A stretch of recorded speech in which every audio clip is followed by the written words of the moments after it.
Hey everybody, today I come bearing very sad and unfortunate news concerning Victor Wembanyama of the San Antonio Spurs, who is due to miss the remainder of the season after being diagnosed with a blood clot, specifically deep vein thrombosis. It's been reported that Wembanyama first started feeling symptomatic after the All-Star game. Not knowing what it was, of course, he decided to take some time for himself. This did little to assuage any of his symptoms. Spurs organization then put him through a series of tests to figure out what exactly was the cause for this, and thankfully they were able to find this early. Spurs organization probably has the best medical team and staff in the NBA, or among the best. Brilliant men and women they have over there. So I give my respect and admiration to not only them, but all medical practitioners and professionals, as well as any of you who may be watching or have a friend or family that works in that particular field.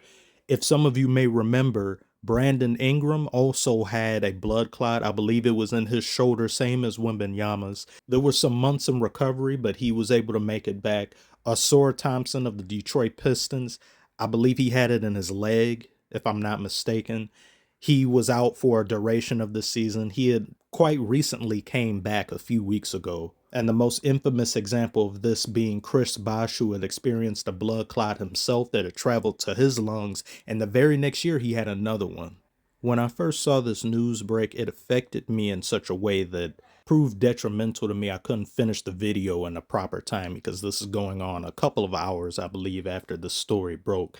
As I lost my mother to this very diagnosis almost 5 years ago now, it destroyed me, and my soul has been in tatters ever since.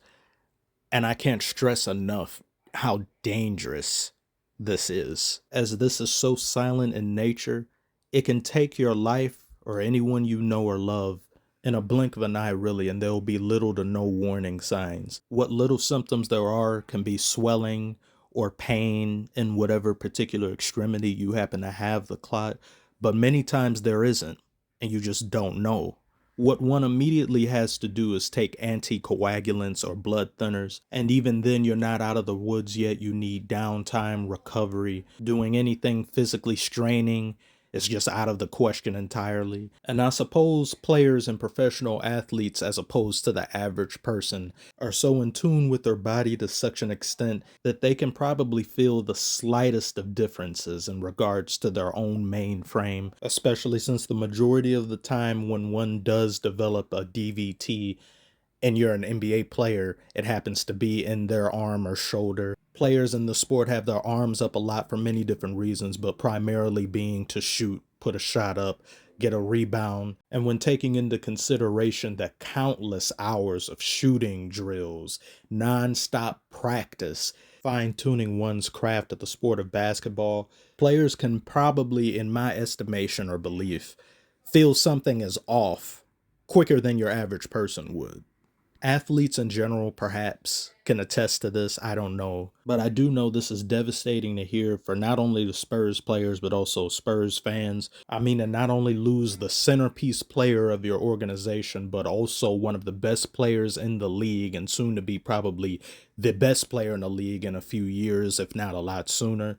But also Gregg Popovich, who suffered a stroke some months ago. Spurs just pulled off a great trade in acquiring De'Aaron Fox to pair alongside Wembanyama. There's 20-something odd games left remaining in the regular season. The Spurs could have made a push. They currently find themselves 12th in the West at the making of this video. While not a lot of time remaining left in the season, this is the West, where team could lose a game or two and then the standings could shift drastically.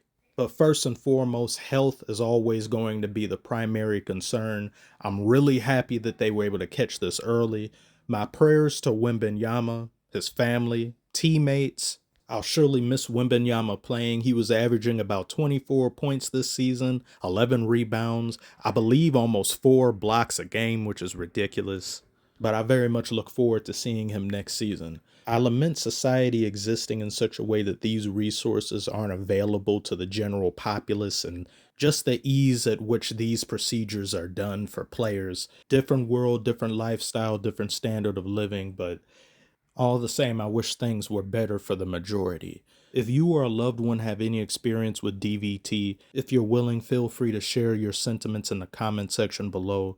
Thank you all so very much for watching as always. Like and subscribe if you are new, and I will see you all on the next one.